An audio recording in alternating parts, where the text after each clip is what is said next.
What's going on, guys? Roma the Roma here from restrictedinventory.com. And in this video, I'm going to go over exactly how booksellers should be dealing with the restock limit issue. Now, I have over 1,000 students. I have over 5 Amazon accounts myself. And I've been exposed to a lot of different experiences, I guess, dealing with restock limits. And I'm pretty connected with the community, so I've seen a lot. So these 7 tips are not only from my experience, they're also from my students' experience, they're also from my mentor's experience and all the booksellers that I know.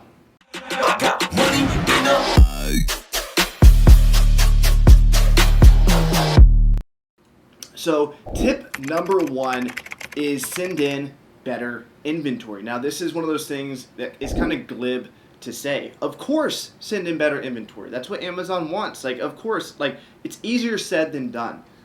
How do you actually do this? The way you actually do this is you make sure the inventory you're sending in, or let's take a step back. You make sure the triggers you have on ScoutIQ, on whatever listing software you're using, whatever scouting software you're using, whatever inventory you're getting, you want to make sure that your triggers are set to not send in low-priced items. You want to do this for 2 reasons. The first reason is you want to make Amazon happy. They love higher selling items. They get 15% of every sale. And another reason why you want to do it is if you only have a limited number of space, a limited number of items that you can send to Amazon, then doesn't it make sense to make the most profit possible? Brand new Amazon accounts start out with a restock limit of 1,000, meaning you only can send in 1,000 items. Now, if you're going to send in 1,000 items, you should make sure that out of those 1,000 items that you fill up, you want to make sure you're making as much profit as possible on all those items. So it not only helps your restock limit to send in higher priced items, it also helps your profit at the end of the day.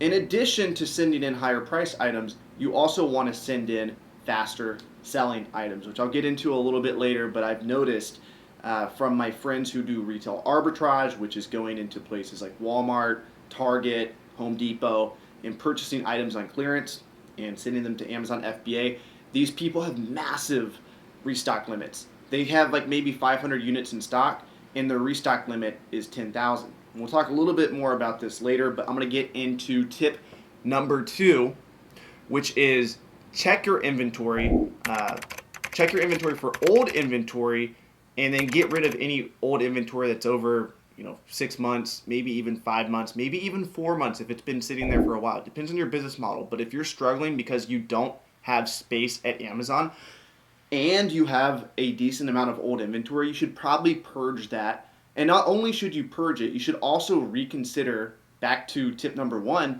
what your triggers are for sending stuff in, because you don't want to send crap in like that again.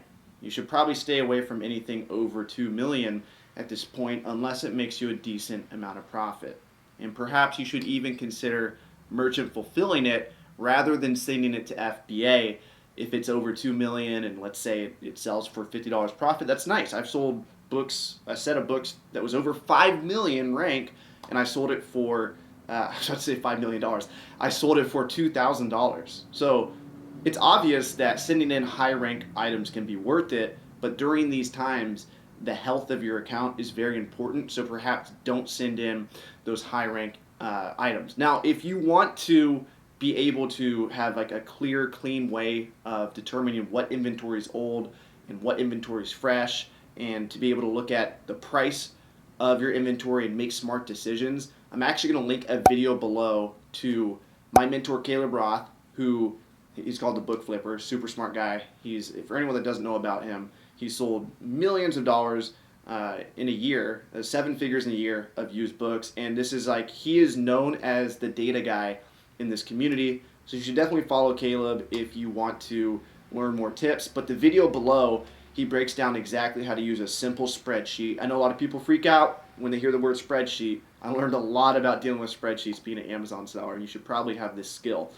But he teaches you exactly how to download an inventory report, and he actually built this tool. It's free. You can use it, and it breaks down exactly how old the inventory is, what you can see what percent of your inventory is over 6 months old, what percent of your inventory is 5 months. You really get a breakdown for it, and then if you want to, you can use that tool to create a removal order and remove any items that you don't want, or just dispose of them. So there's two things you can do. You can either have Amazon send the items back to you, but if they're shitty items, you probably don't want to do that. Or you can just have Amazon throw them away, and Amazon will sell them themselves, or they'll donate them. There's actually a new thing you guys should look into. I haven't done this yet. It's liquidation. Amazon will actually purchase. They'll connect you with a wholesaler, and let's say you have a bunch of items over 6 months old. You're probably not going to get a ton of money for it, but they connect you with wholesalers who will purchase your inventory from you. So you're getting paid for the inventory rather than paying Amazon to get rid of it. Again, that video will be linked below. Highly recommend you follow Caleb if you want to become a full-time Amazon seller. I attribute a lot of my success to following Caleb, and it's my goal to have 100 full-time Amazon sellers. And if I introduce you to people smarter than me who are able to help you become full-time, I consider that part of my journey helping you guys become full-time Amazon sellers. So I know it kind of strokes my ego to say, oh, I have, I have like 17 full-time Amazon sellers now. I need to make a wall of freedom. I actually have been planning on having romertheromer.com/freedom. Just haven't gotten around to this, and writing like a small bio about everybody on YouTube, Instagram, Facebook, who have come back to me, my students in my course, who have been able to quit their job and just, really motivate people. Because for me, when I'm learning something new, when I'm enrolled in like a program or just learning, like I'm learning wholesale now, the number one thing that motivates me is looking at people like me. I'm 25. If I see another 25-year-old or even younger dude who's crushing it, I'm just like, okay, he's doing it, so can I. But if I see like a 50-year-old lady, selling wholesale, and she's crushing it, I'm like, it doesn't relate as much. You know what I mean? So that's why I want the wall of freedom to have, I want like a 35-year-old dude. I have a 70-year-old student. I want like the 70-year-old on there. I want, the 17-year-old kid. I want to be able to motivate everybody to sell on Amazon and really introduce you to all the people who are crushing it, different ages. Hope that makes sense. That's a little bit of a tangent, but let's get on to tip number 3. This is where it gets a little bit creative, and I really think everyone who does this is going to prosper a lot more than people who don't do this, but not everybody has the balls to do this. And it's not illegal. It is a little gray hat, black hat-ish, but it's not illegal. And I think it's completely ethical. And what you can do is you can have your spouse or your significant other set up an Amazon account in their name with their bank account. You can even call Amazon. Get this. This is how legal this is. You can call Amazon and say, hey, my husband, my wife is starting to sell on Amazon. We live at the same address. Can you guys take a note to not deactivate our accounts and not link our accounts together, because we don't want Amazon thinking we're doing it. You can literally call Amazon and say that and just ask permission to set up a second. It's not even setting up a second account. Just let them know your spouse is setting up an account. That way they don't think that you're trying to finagle the system. And if you want to finagle the system, I do have a video linked below on how to do that. But this is not even doing that. This is completely legal. There's black hat ways of getting other people to set up accounts for you under different businesses, and it's really your account. And you're kind of like it's basically black hat. And I have a whole video. I don't have time to get into this in this video, but you basically set up an LLC under someone else's name. This is different. If you have a husband you trust, which is rare, or a wife that you trust, which is even rarer, then have them set up an Amazon account, and it's going to give you at least 1,000 units of storage. Now, what I've noticed is with Amazon accounts, once you set them up, they always start with 1,000 units in stock, but pretty quickly, as long as you send in decent inventory, it jumps from 1,000 units in stock all the way up to 3,000. And this jump from 1,000 units available to 3,000 available happens within the first month or two. That's what I've noticed from new accounts that I've set up. I manage a lot of accounts. I have access to probably over 40 accounts at this point, so I'm able to look in different accounts and really see what's going on. And this is a trend that I've noticed. It jumps from 1,000 to 3,000 pretty quickly. So I do recommend that. And a lot of people are going to ask, what do you do about taxes with significant other, blah, blah, blah. It's not as complicated as it seems. Yes, the money should go to their bank account. If you really want to do things, well, you could have them set up an LLC, but depending on the state you live in, you have to pay for that, blah, blah, blah. But if the money's deposited in their bank account, let's say they get paid $10,000 from Amazon that year, and they send you all $10,000, they're not paying taxes because they don't have profit. All the money that came in went to you. Now, if you want to be nice, you can maybe give them a 5% cut or something for letting you use their account.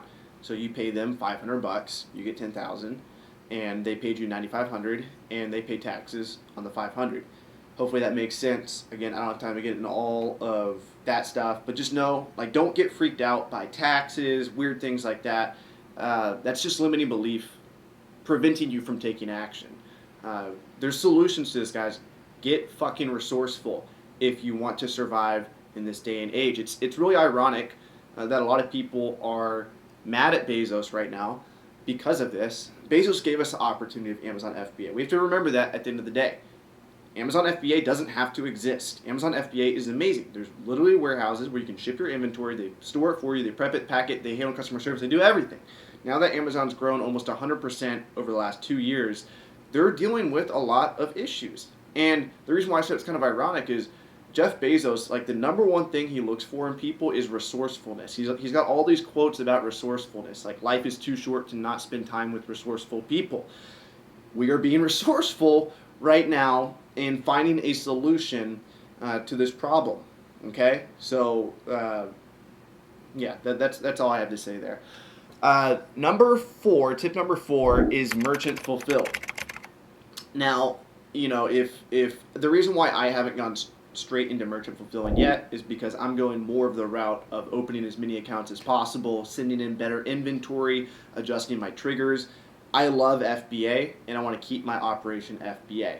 But some of my students, some of my peers are switching to merchant fulfilled, and it's awesome because the inventory actually sells faster. Contrary to popular belief, this is according, I have 2 mentors that have differing beliefs on this.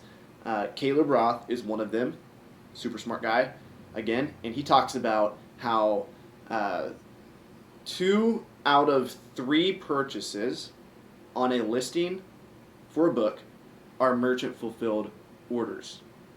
Now, my other mentor said from his experience that he noticed the opposite. FBA orders were more frequent. Personally, I think Caleb's a little bit more in tune with the book selling community. I know he's got access to dozens of people's accounts as well, and he's really good at running numbers, so I trust Caleb with this metric.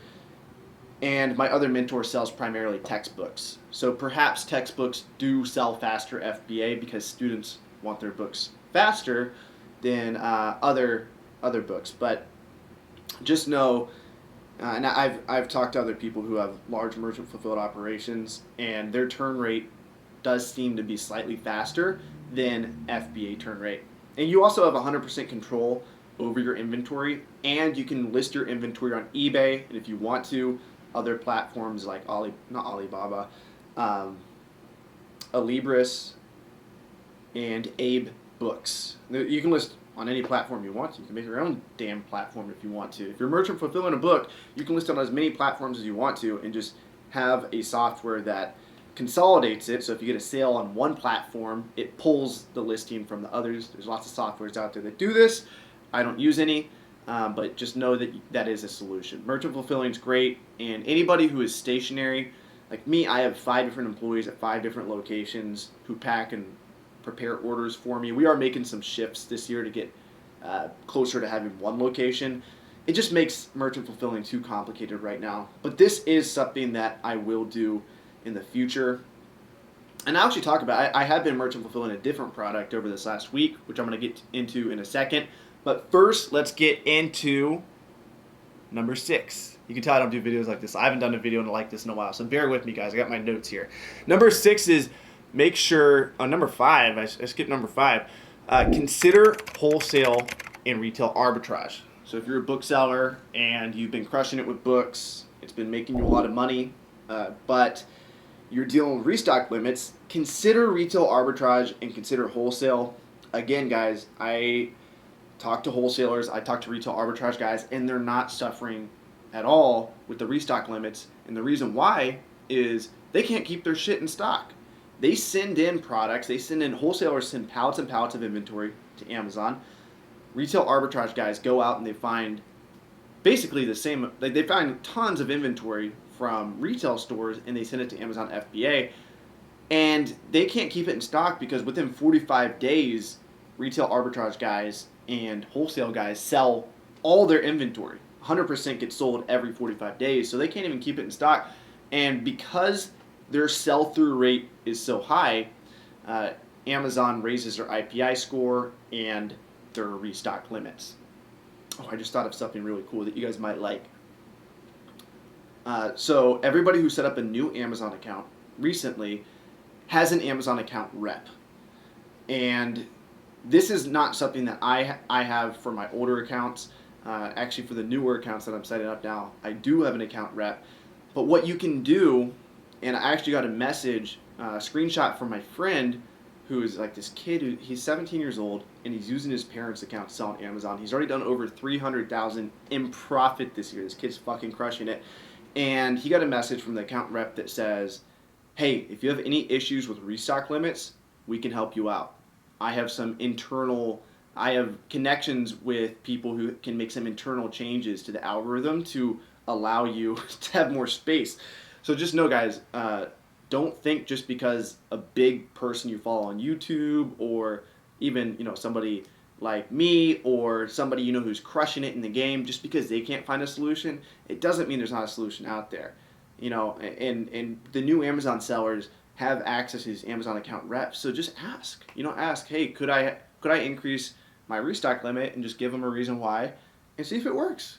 It's not going to hurt. And this is a big lesson I've learned over the last 3-4 years in business is really smart people are going to tell you there's not a way to do something. You're going to say, oh, no, it's not going to work out. Oh, that's a stupid idea. But if you put your mind to it and you actually fucking try, you're going to be so surprised. And it's going to kind of fuck with you a little bit because you're going to be like, wait a second, this person said it wasn't possible. And all I had to do was ask. And I got the answer. And I got the result I wanted to. So never stop, guys. Even if I say something's not possible, there's probably a way to do it. So go out there, ask your Amazon account rep, get creative, maybe fly to Seattle, knock on Amazon's door. If there's a will, there's a fucking way. Okay, number 6, this is a real number 6. Make sure you don't have any open shipments that you don't plan on sending in. So make sure that you don't have, when you go to your inventory, manage FBA shipments, make sure there's no shipments that say working on that you don't plan on shipping in. Maybe it was a split shipment from a while back. Maybe it was an old shipment that you already shipped in, but it was like a duplicate shipment or something. Anytime you have a pending shipment, it's going to lower your restock limit. It's going to count the pending shipment as current inventory. So let's say you have 1,000 units in stock. Let's say your restock limit is 3,000, but let's say you have 2,000 inbound to Amazon. If this makes sense, so you have open shipments that compile. If you added them all together, it would be 2,000 units. Amazon's not going to let you send anything else in because you're currently maxed out. So make sure all of those shipments are closed. Also, by the way, if you guys want to learn more about wholesale, I've been taking a lot of action on my wholesale business. I should be putting in my first order this week. I've been saying that for a long time, but for sure, in the next 7 days, I will have my first wholesale order. We're starting with supplements, and then we have some really interesting products that we're going after as well. If you guys want to learn more about wholesale and make that pivot to a business that isn't going to deal with restock limits and is a little bit more scalable. Books are scalable, but if you're sourcing books from thrift stores, it takes your time to go out. Where wholesale and private label and really online arbitrage, these models don't require you to leave. And more importantly, if you establish relationships with distributors and suppliers, you can actually scale your business from home and order the products time and time again. Whereas if you're thrifting, going out, the problem with that obviously is there's competition on the floor. Who knows, like 3 people might start going to your local thrift store and then you're screwed. So if you guys want a solution or you want another way of selling on Amazon, consider wholesale. Doesn't take, you don't have to have a website, you don't have to have a whole lot of, you don't have to have like crazy sales numbers on Amazon to land accounts with brand owners and distributors. So if you guys want to learn more about that, you can click the link below for free wholesale guides. These are from guys that I trust, Dan and Dylan from Kentucky. They've sold over 30 million on Amazon, and I've enrolled in their program. It's a great course. Again, the free guides below, they're absolutely free. And at some point, you know, they will offer you their program, but they give away so much value for free. They have free live trainings. They have the free guides they give out, and they have a lot of really cool information. So if you guys are interested in learning how to do wholesale, click the link below. I don't know what the link is exactly, but you'll see free wholesale guides. Check out that link, and you'll get the free guides. So back on to, where the hell are we? Number 7. Okay, so number 6 was make sure all the open shipments are closed. Number 7, when you have space available, fill it up ASAP because it could change tomorrow. So if you log in, what I have my team do every day is they check all my accounts. Currently, I think it's 5 accounts that we check. We check all 5 accounts, and they report to my listing team what the restock limits are. So on one account, we have 5,000 units available. That's our textbook account. So if you guys have textbooks and you can't sell them on your account, we have so much space, and it doesn't seem like we're ever going to run out of space for textbooks because they sell fast and they sell for a high average sales price. So you guys can go to restrictedinventory.com. I built out this software. It's super cool. You guys can literally scan in your books, ship them to us. We have set up a deal with FedEx so you can get super cheap shipping rates to us. Then we prep, pack, ship your inventory for you to Amazon. We sell the inventory for you and pay you 50% of the profit. Again, we don't have restock limit issues on our textbook accounts. We do have restock limit issues on our CD and DVD account, but we are working on setting up as many accounts as possible so we can serve you guys on selling those as well. So textbooks, no, we have no space issues. Make sure that when you have space, Amazon, you might log in your account and Amazon will give you 3,000 additional units. That's when you should have your inventory ready to go, ready to be listed. Maybe it's already listed. You just need to submit the batch and complete the shipment. And so, guys, it can change tomorrow, but one thing is, you know, when you have that space available, if you're able to send it in, Amazon has never said no yet in terms of if you have space available and you actually ship it out and it's inbound to Amazon, Amazon doesn't say, no, we're not accepting your inventory. That hasn't happened yet. Maybe it'll happen in the future. But right now, the name of the game is when you have space, fill that shit up ASAP. That's it for the video, guys. I know it was a little choppy. I usually don't do the 7-tip type videos. I'm trying to get better at this.